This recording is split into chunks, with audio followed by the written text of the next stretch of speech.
Today's guest is a Shopify expert. He actually worked at the company for 3 years. He's got a lot of knowledge to share with us about the basics of getting your Shopify account going, the different benefits of it. And we also talk a little bit about AI and the importance of GEO, which is Generative Engine Optimization. So, this is a great episode to check out if you're new to Shopify, if you're experienced, and you want to grow a little bit better. And of course, the AI talk is always very topical.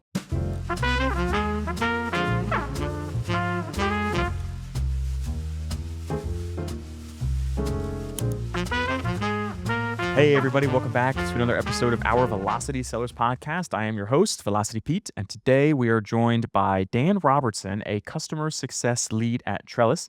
I'm going to be talking to him today about his Shopify experience and really what it takes for a brand to make it on Shopify.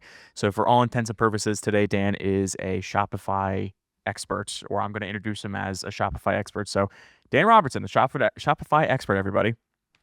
Awesome. Thanks for having me, Pete. Yeah, Dan, thank you for coming on. I really appreciate you taking time to, again, talk to us about this seemingly missed or maybe looked over area of e-commerce. I feel like a lot of people, when they're starting out, they want to jump right into Amazon. They maybe want to aim for Target, but they're missing out on a crucial piece that might even be able to hold everything together, which is Shopify. So I'm excited to get into the weeds with you about what it means and really how a brand can succeed and how they can use it elsewhere on their e-commerce journey.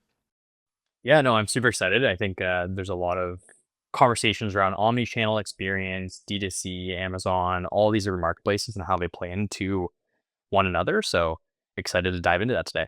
Absolutely. Before we get into that, though, I do want to give you a chance to give us a little bit more about yourself, kind of give us an idea of your experience, what qualifies you to be a Shopify expert, and kind of tell us how you got started in this industry. Yeah, so I started this industry around COVID time. Had done a lot of freelance stuff before, various businesses I tried to start up and not necessarily successfully started up. But started kind of my Shopify journey in and around COVID, just before COVID started off and for sort of that big e-commerce boom. So I've been working at Shopify for about 3.5 years in various roles, working with merchants, and eventually sort of ended there as one of our enterprise merchant success managers, working with some of the largest merchants on Shopify and helping support there.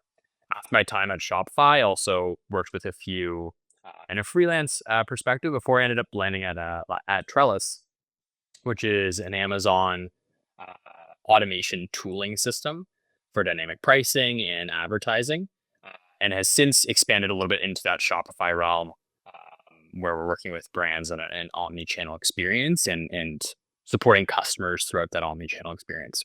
Right. Very cool. It sounds a lot similar to, again, what we do at Velocity of that omni-channel management, growing you in all different directions, all that kind of good stuff. So, Exactly. but yeah, I'm really excited to get into the weeds on specifically on Shopify. You know, I've had a few people on that have dabbled in it, but never a Shopify expert. So I'm excited to kind of get into some maybe even higher level questions. Starting right at the gate, going for them instead of sort of building up to something like, oh, there's like something a little bit more simple and then working up to the higher level. But I do want to get the simple one out of the way. I feel like it's something I always have to ask for these different marketplaces. For someone maybe either completely new to e-commerce or for an Amazon seller, what are the first steps they need to take for setting up a Shopify store? What's step one? This is how you are going to be setting up your account and integrating it with the website. Yeah, so first steps really, I think the nice thing at Shopify has got a lot of really good help documentation. So highly recommend checking out their like getting started with Shopify guides.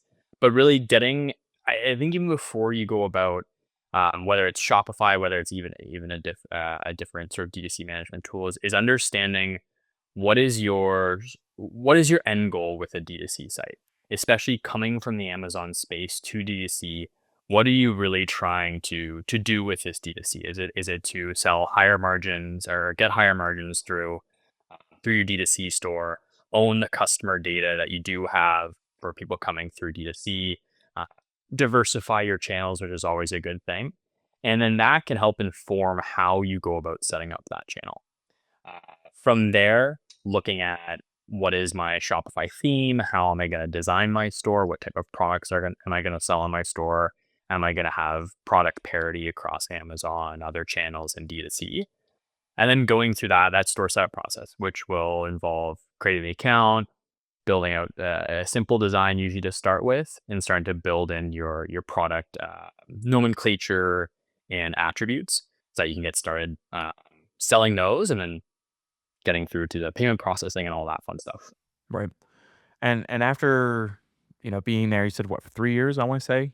For 3 years you were at Shopify? After being there for 3 years, one of the big questions I always like to ask, 'cause this excites me more than the simple, everything goes the right way kinda thing. What are some mistakes that you saw new people set up, or new people do in their early stages of their Shopify store? What are some of the most common mistakes that, or even the most funniest or rarest mistakes that you saw, in there that was always happening or always either putting, a wrench in something? Yeah, I think I'll try and think of a funny one, but I think one of the common ones is one of the key differences between Shopify and a channel like Amazon or a channel like Walmart or even TikTok Shop and all these is with a Shopify store, you don't have a pre-built set of customers shopping there. You have to drive the traffic, you have to drive the customers there versus an Amazon where there's already millions and millions of people shopping every day and every week there that are available to you to capture through SEO, through sponsored products, all that stuff. So really from a Shopify perspective, one thing I think people don't realize is how much time and effort that can take in and of itself. And then when you get that customer, it is so important that you keep them in the journey on your Shopify store.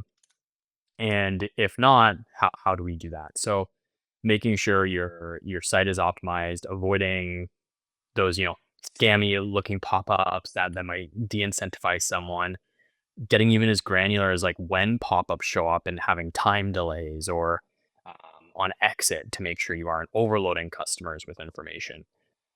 All of those are important, but making sure you understand that getting customers onto the site is going to be one of the goals for you and one of the hard parts. And then when you get them there, that you want to keep them and not taking for granted that a channel like Amazon has that pre-built audience. The other second thing is uh, probably making sure you always have backups, especially when setting up a store. You can do a lot of bulk uploads, you can do a lot of changes. Make sure you have backups for your information, whether it's customer data, whether it's product information, whether it's themes or just settings. Have backups so that way, in case anything goes wrong in its setup process, you can always just revert back to that. Right. And we say that a lot on Amazon too. That happens with the flat files of, oh, I submitted this and then it's gone. Now somehow it's gone. So yeah, backups are crucial. And I imagine that a lot of these errors and a lot of these issues might come about when, say, a brick and mortar store is trying to expand to Shopify, and they're saying, okay, well, maybe there's some benefit in us expanding a little mom and pop shop. Maybe there's some benefit in us expanding to online and putting our products out there for more people to see than just our local hometown folks. So I can imagine that there's some benefit to that as well. Of course, like as a brick and mortar store, getting out there and doing all that stuff. But I imagine a lot of these errors are maybe coming from, I don't want to say older people because that's what's that word? Maybe a little ageist, but I imagine these errors come up with these again, some of the older folks. But either way, I know I definitely make a lot of errors on Amazon, so I guess I can't really talk much Yeah, about that. But and it's funny like you think, and then sometimes you dive in and you realize some of this most simple errors come from the people who are in right, it day to day all the time, and you right, take for granted certain button clicks or certain things because you just always do it. So yep, even I stress that people who are constantly, and then same thing on Amazon, like you said, Pete, is make sure you have backups no matter how comfortable you are with it, and no matter how trustworthy you are in your processes. There yeah, can always be mistakes. So I've seen a couple, not nightmare situations, but tough situations of people kind of being like, "Well, I didn't click that button." I'm like, "Well, yeah. that's the only way that would have happened." So Yeah, right. Yeah, I can definitely, just in my slight experience with the Amazon help desk, I imagine they get a lot of crazy complaints in one day. But I don't want to go too far off Shopify. Sometimes my brain just drifts back to Amazon. It's just, just what we grew up with, what I grew up with in terms of e-commerce. But you mentioned, a lot of, speaking of Amazon, how Amazon has that customer base, of already people exist there. But Shopify, you got to drive your own traffic to it. What are some tips and tricks, or maybe some secret insider knowledge that you learned about that you can share with us on the most effective ways to get traffic to your Shopify site. Yeah, I think one thing is, and we see this a lot now, is customers are becoming smarter and smarter and smarter. There's so many channels, so many marketplaces out there that if the customer's finding you on Amazon, if the customer's finding you on Walmart, if the customer's finding you in brick and mortar, right? They know that those products are being sold elsewhere, and there might be different prices elsewhere, there might be different incentives elsewhere. So making sure that you are not undercutting yourself with other channels, and obviously we know that's from Amazon will suppress things and all that, but making sure you've got price parity across all of your channels. If you're offering subscribe and save on Amazon, offering something similar on your D2C store. So that way, when you're bringing customers to that store, they're seeing your product, and even if they check out, go look elsewhere, they're coming back to that D2C site where you want them to buy, or theoretically in this situation you want them to buy. They're buying there, and not going to a different marketplace. Because one of the benefits of a D2C store versus Amazon, yes, you have to bring your own traffic, your own customers, but those customers only see your products. They're not seeing competitors advertising on your product pages. They're not able to search for other products or competitors in the space. So they're your customer for that time. So you want to make sure that if they do end up going to an Amazon channel to search you up, they aren't incentivized to purchase there necessarily, or at least there's the incentive going both ways where, they're going to choose your D2C site or Amazon, and it's equal. Right. Right. It's very interesting. It's almost like driving them to your Amazon store on Amazon, where there's no customers and there's no advertisers, there's no competitors, all that kind of good stuff. That was a little bit about my next question of a lot of sort of related to SEO and how Shopify users can rank on either Google or other platforms. What is Shopify's SEO strategies, or what can people do to really rank? Is it just all Google ads running to the Shopify site? Is there something else involved there that I'm either I don't know or I'm missing? Yeah, I think variety's the spice of life, I'll probably say, with advertising for Shopify and SEO. Yeah, exactly. And so when we're looking at advertising and SEO content, you want to make sure that we're going across multiple different channels, working across TikTok, across Google, Facebook, Instagram, all of these, and optimizing for that. The one thing I see that can happen a lot, and we see this on Amazon too, where people will optimize for keywords, and suddenly the text and description and titles are no longer human readable. On Shopify, it's very important that those are human readable. As we look at bots crawling, especially the increase of AI searches and AI tooling for shopping, making sure your descriptions, titles, and all that are human readable makes sense, and then making sure they're able to be used across different channels. So some products will do really well on TikTok, others will do really well on Google Shopping or Google, others Facebook, and making sure you've got that variety there. And then when you find the channel that works for you and your product, really dive in on that, maximize there, and then spread out across the rest. But I always like to say, like, it's you never want to be you never want to put all your eggs in one basket and just be stuck on one specific channel. Especially, some of these social media companies, right? We never know how those will change, how their attribution will play out or advertising will play out. Yeah, it's very interesting to see TikTok that was almost banned now is probably going to be in 10, 15 years, maybe the second biggest, or it could very well overtake Amazon. There are some people that say absolutely not.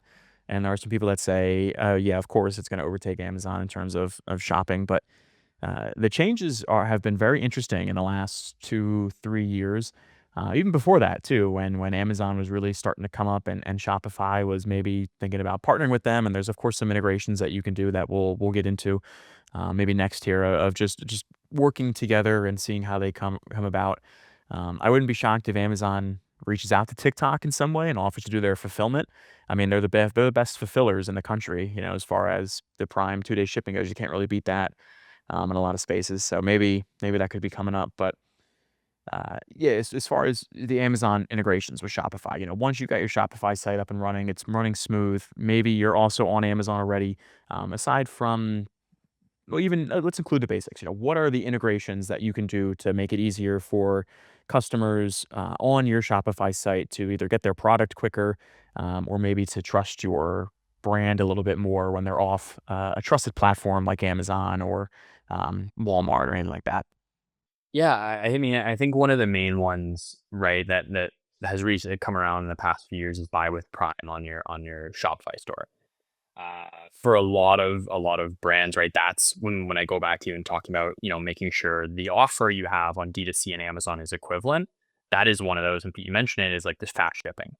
If you're on your D2C store and it's going to take me 2 weeks to get my product, I'm very well likely to go to Amazon if the price is the same and everything else is equal there.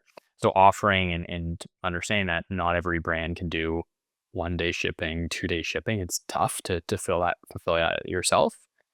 So that buy with Prime does allow you to have that same sort of feature parity or offer parity across your channels, and also can take some of the headache off you from a fulfillment perspective. Is if you're able to shift more and more of your orders to FBA, and through Amazon, having that one source of fulfillment can be really helpful. So that's a big one I see a lot of brands utilize and see a lot of value in that. I definitely agree. It adds, and we've talked about this a few times on the podcast about Buy with Prime, but it just adds that extra layer of trust of people know everyone knows Amazon. Whether you like it or not, everyone knows Amazon. And not a lot of people, maybe this is a new to brand customer that says, I don't know if how much like you said, maybe I see the lead time and it says 2 weeks. I'm not going to wait 2 weeks for this thing. I'm going to go get it on Amazon somewhere else with a competitor. But with that buy with Prime, it makes it a little bit easier. It also helps that they can pull it right from if you're on FBA, your FBA inventory, which makes it just a little bit smoother for you to get in there and keep everything tracked and ordered and all that kind of good stuff. And you're only sending to one fulfillment place, so it's nice.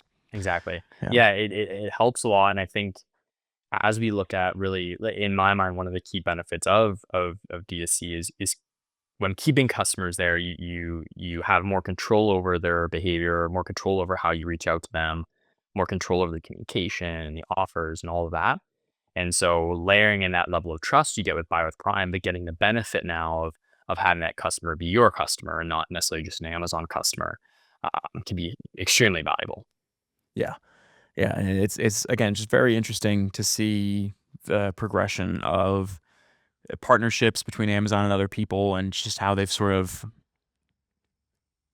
we're saying this in a nice way, work their way into different places, you know what I mean?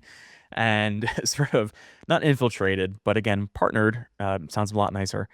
Partner with these other people to make it easier for all sellers to get their product to people quicker. So it's very interesting, again, just seeing the trends and stuff. And almost 3 months into 2025, which is very crazy.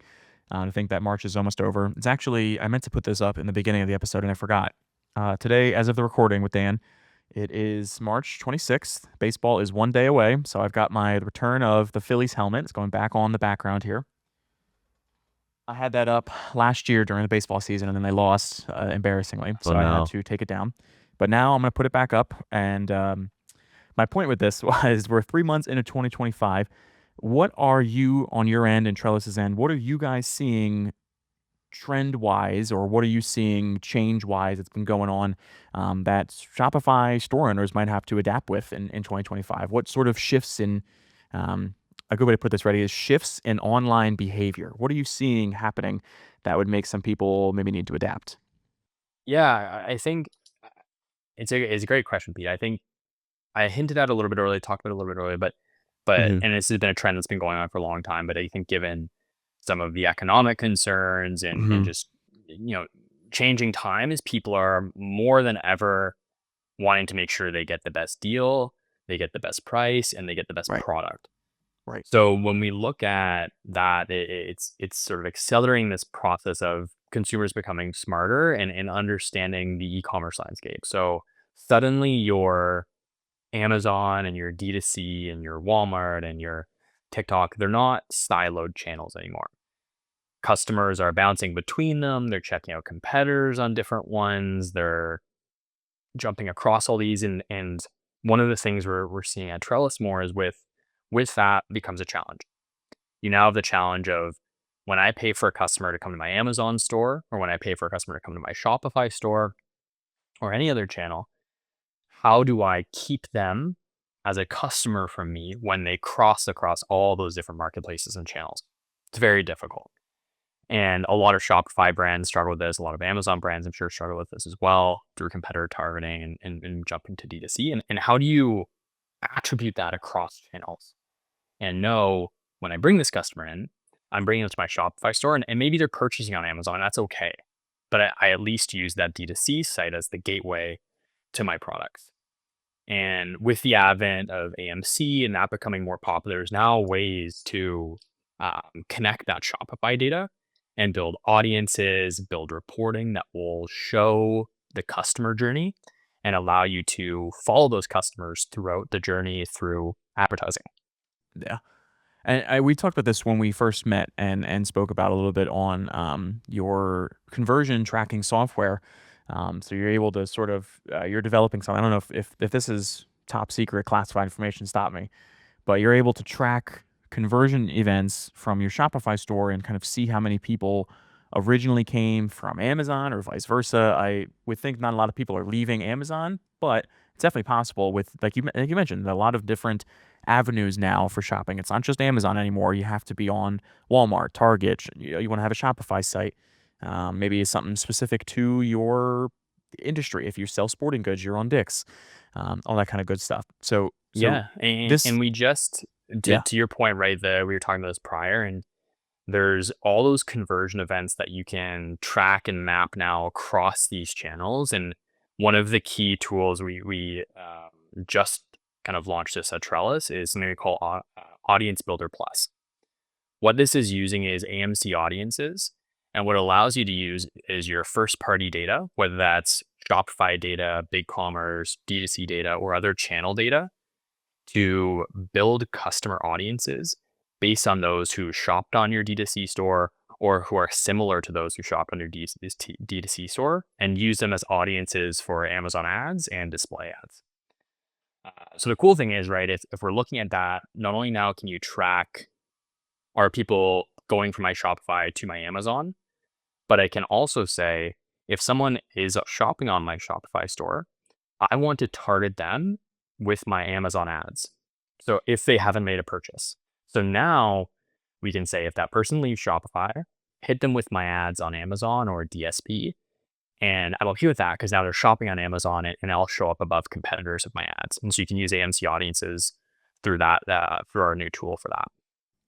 it's very cool to see. And you go to I go to a lot of these. I'm sure you guys have been to some of these shows, to the Amazon conferences that are out there. And it's really cool to see people utilize retargeting in such very interesting ways like this. It sounds very exciting, very integrating. And again, like I mentioned, I'm sure you could implement this eventually with, Walmart and Target and even TikTok, and just sort of track where maybe they've seen your product somewhere. I don't know if that sounds kind of Skynet scary to some people of like, oh, I know you looked at my product on TikTok, but you didn't buy it. So here's an ad for Amazon or here's an ad for Walmart or something. But it's very interesting to see the direction of where like retargeting is really going and how advanced it can really be. So it sounds very, very cool. Yeah, no, it's exciting. To your point, can be a little Skynet worrying. As someone who loves like Yeah. seeing something on TikTok and then buying it later, it also is kind of nice for me because it helps keep that top of mind. But yeah, there's a lot, right? It is like there's so much information nowadays. There's so many options, so many products, and with the sort of economic concerns and all that, people are shopping around more than ever. There's more than there's more competition than ever, and being able to have a tool or some way to follow your loyal customers through their shopping journeys and making sure, whether you're retargeting to them 30 days after the purchase because you sell supplements or you're trying to, stay in front of them as they're making a decision on buying a new rug. All of those things can play into, stopping revenue leakage, increasing overall like halo effect of your products, and just lead to strong incrementality across your channels.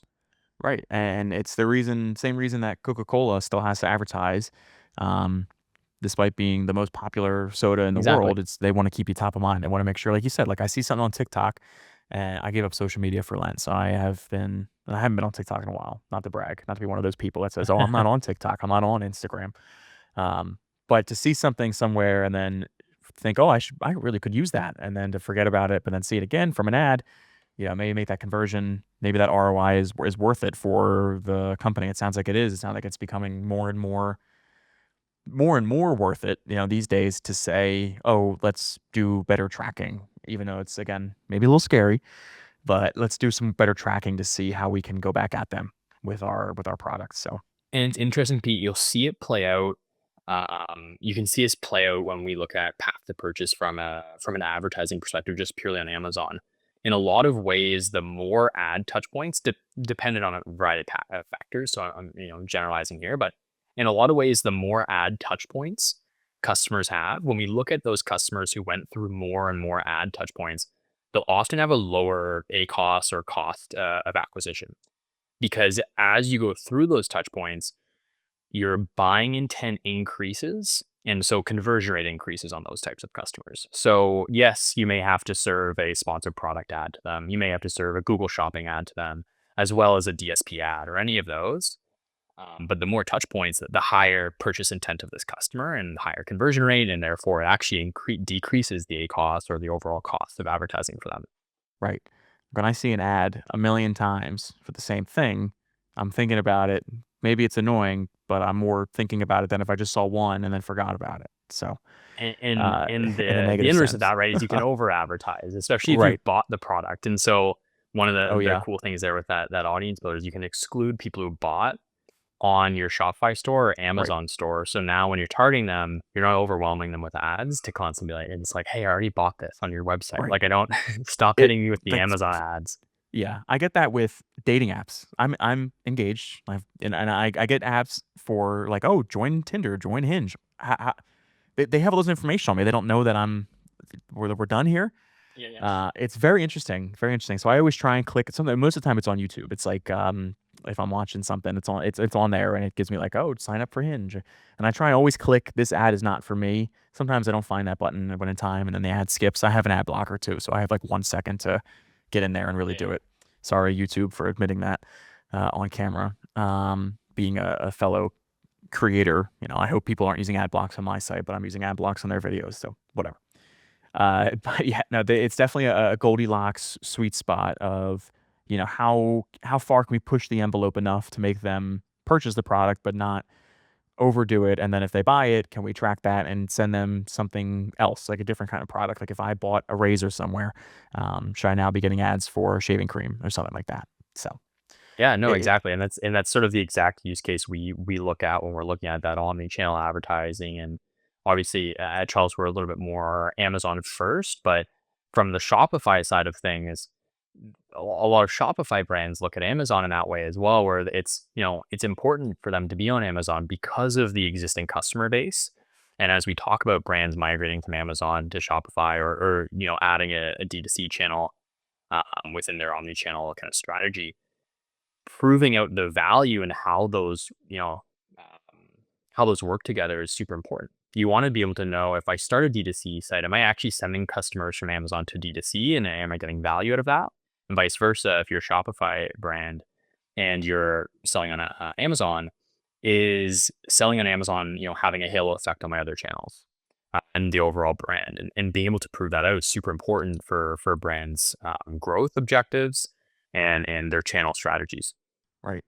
This is a great segue into my next little set of questions that I wanted to ask you, pertaining to specifically around some AI stuff. And I wonder if AI in however many, I say years, but it could be months away, it could be weeks away, it could be tomorrow. They could drop it tonight. But I wonder when AI will be able to maybe even more correctly identify, okay, this person bought my product. Let's retarget them with something else, and you can start implementing that stuff in there. That'll probably be a big tool. Maybe I'll invent that. Maybe I'll patent that. I might have to have Dare cut this out so no one steals my idea.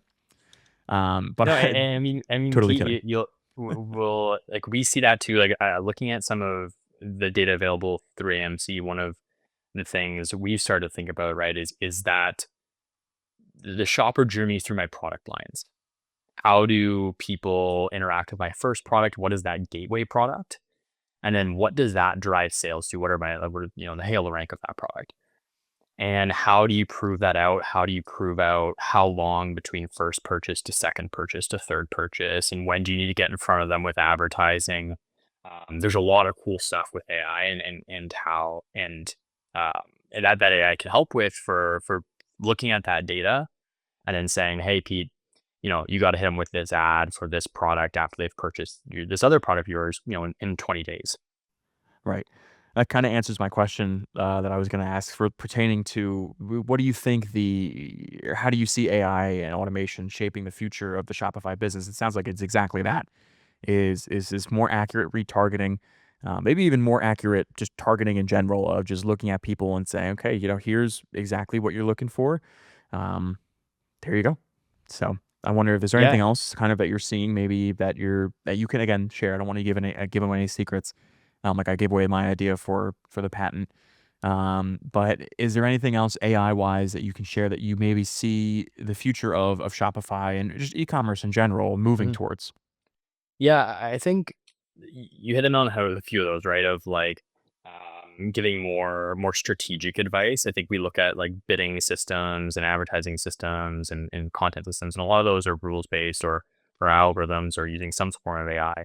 But starting to take that higher level to be what are some strategies I can employ and what are some things I can now do. Hey, I help me out there. So there's a lot of that, but I think as well something we've been looking at a lot. Our team is content. I think content is one when we look at both SEO and image and video content, right?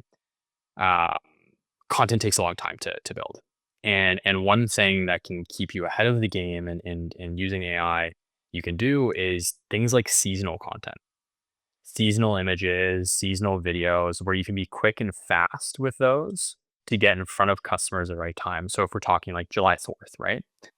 Most of the time, if you were to put some July 4th imagery on your Amazon images or within your titles or description, that's going to take a little while. Through AI, you can start to almost holiday match those to where you say July 4th is coming up. Let's use AI to supplement our existing imagery with July 4th themes. So now we're more relevant to the customer searching, and same with our descriptions and our titles. Right. It's almost like my mother has a Christmas tree that she leaves up all year round and decorates it with the different holidays that come up. Right now it's Easter. And then after that, Nice. it'll probably be Memorial Day. So it's like the same exact thing.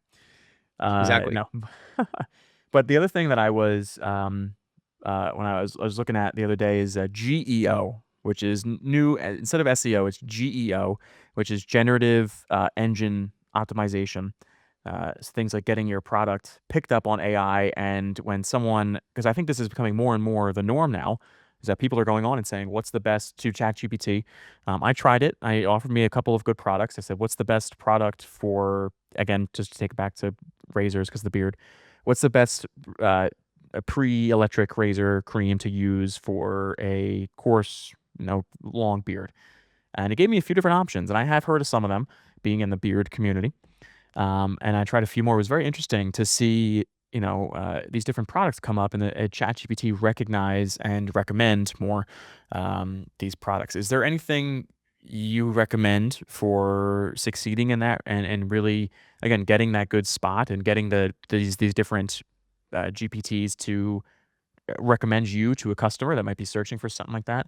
Because I feel like that's where we're going, is that people are finally on Amazon, but maybe now they're saying, based on this the exact situation that I have on AI, what's the best product for this to help me get through this? So, Yeah, I think to your point, the geo piece of thing, I think, is going to become something that's huge, and fast movers on that can really get ahead. If we look at Amazon, you've got the Rufus AI, Shopify, you've got like Shop Pay, or the Shop app, sorry, where there's AI tooling within there. We've even seen when we're looking at attribution data and doing some of that omnichannel tracking and building out some of the strategies there, we've seen Bing shoot up through OpenAI integration, where people are, OpenAI is using Bing, and that's what's being attributed to the searches for the specific products. So there's a lot of shoppers using AI now to shop and to find products for them. And I think the way in which brands can succeed there is I mentioned earlier, but some of the human readable content. I think even talking to the previous point of some of the seasonal content, if people are searching for like, you know, barbecuing tools for July 4th, that kind of stuff. And then also making sure when you're doing product development or building out your content strategy that you're solving a problem. People inherently search on AI differently than they do on Google, on Amazon, less keyword based, more I have a problem, how can I solve it? And so making sure your descriptions, your titles all follow that thread and show how you solve that problem, you're going to get picked up by AI better. You're going to show up better for customers as well. And ultimately, you start to see that GEO aspect increase and do better and better. Right. It's a lot like Rufus too. I don't know if you've seen. I've been playing around with this where I go on to when I'm doing an audit for somebody. I'll go on to the competitors listing and I'll scroll down to the bottom and I'll say I'll click on a bunch of different Rufus questions of like I'll do like a chain of them where I'll click on one, it'll bring up more. I'll keep going, and I'll wait until I find one that says the description doesn't mention this, but the reviews do. And I think, okay, well, why doesn't the description mention this? This should be like to your point of you need to have your titles and bullets fully optimized for this stuff because this is where we're headed is going towards these AI um, machines. Before they take over the world, they're going to help us find the best product for us, our specific problem that we're having. So Exactly. but yeah, so yeah, no, that this is like I said, I noticed that. I think it was on the Trellis website. I saw GEO. I hadn't heard that term before. The just again for the viewers at home that have not heard it, the generative engine optimization. So getting your product picked up on AI. It's very interesting because of course we're optimizing for Rufus, but I didn't think furthermore to optimize for things in a specific way, like for ChatGPT or for Gemini or for the other AIs, and I'm blanking on the top of my head. But it's very interesting to see us move in that direction of even of shopping. I guess it's really going to take over everything. Um, hmm Pretty soon, I'll be And we asking already see it, AI for like I was saying, we're seeing a everything. rise of Bing, of AI attributed Yeah, sales that are starting to prove out that like people are shopping on these. And, ChatGPT is releasing more and more like searchable models and things like that. Obviously, Rufus, obviously the shop app and things like that. But yeah, you're just gonna. I think brands are just gonna see it more and more as they see this is customers coming from these AI models right. and buying the products. Bing being relevant was not on my what do the kids say?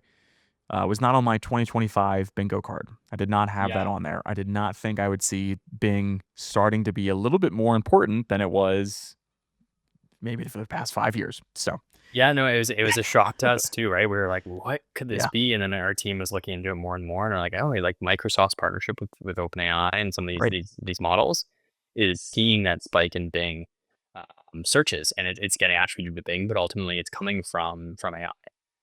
Unless there's this huge, spike that we're not seeing in Bing users, There's which I kind of yeah, doubt, as to your point. But yeah, it's some quite random group of interesting. people that are just saying, forget Google, going back to Bing. I'm going, forget Yeah, Yahoo, forget all the other search engines. Bing is the winner. All that stuff. Maybe they've got some stock in the company and they want yeah, to yeah, raise that exactly. price and before they sell it. I don't know. Either way. Dan, I really want to thank you for coming on and talking to us about Shopify and a little bit about AI there at the end. That's always a fun conversation to talk about how it's going to take over the world and and ruin our lives. But the in between is fun of how they can help us find Yeah, better products and increase our conversion rate and all that kind of good stuff. So, yeah. There'll be a short um, window of really fun times before yes. before the takeover. The question I usually ask at the end is what's the future for this? I've already asked you that, so I'm going to ask you a different one. What is what is one lesson that you've learned the hard way when helping brands and just helping businesses get started or grow on Shopify? Yeah, I think it's a good question, and I touched a little bit on some of the challenges with bringing customers with backups, obviously, um, but I think the hard way and I touched this a little bit in the beginning, but to me, bring it back, right, is having a clear goal and strategy for diversifying your channels. Obviously, diversification is important, but understanding what your goal is as a Shopify store can really help you position it differently or in sort of collaboration with your Amazon side of things. So, I always look at Shopify as a great way to build my customer base, build an email list, build subscribers, all of that kind of thing. Um, so I like to look at it from that way. But what is your goal with a Shopify store? Because if you're just using it as a carbon copy of your Amazon store, you're not going to succeed. You need to have a clear goal, a clear strategy, and have that be an omni-channel strategy across your Amazon, across your Shopify. And without that, I've seen many Shopify stores go by the wayside, get pushed aside because they're not a priority compared to Amazon. But if you have that clear goal, that clear roadmap, that will help you ultimately succeed on Shopify. Right, very good. I think I'm gonna use that quote, the variety is the spice of life. I think that'll be the thumbnail quote. So, Perfect. that'll look great next to our faces up there. So, Dan Robertson, everybody, thank you again so much for joining us and talking to me about this. I will make sure to have Dan's LinkedIn down below. Make sure to give him a follow connection request. You wouldn't be surprised how Yeah. many times I say this, and I always forget what is LinkedIn's. Make sure to connect with Dan on LinkedIn. I will also have some of the links down there, so make sure to check them all out. Dan, once again, thank you so much for being a guest on today.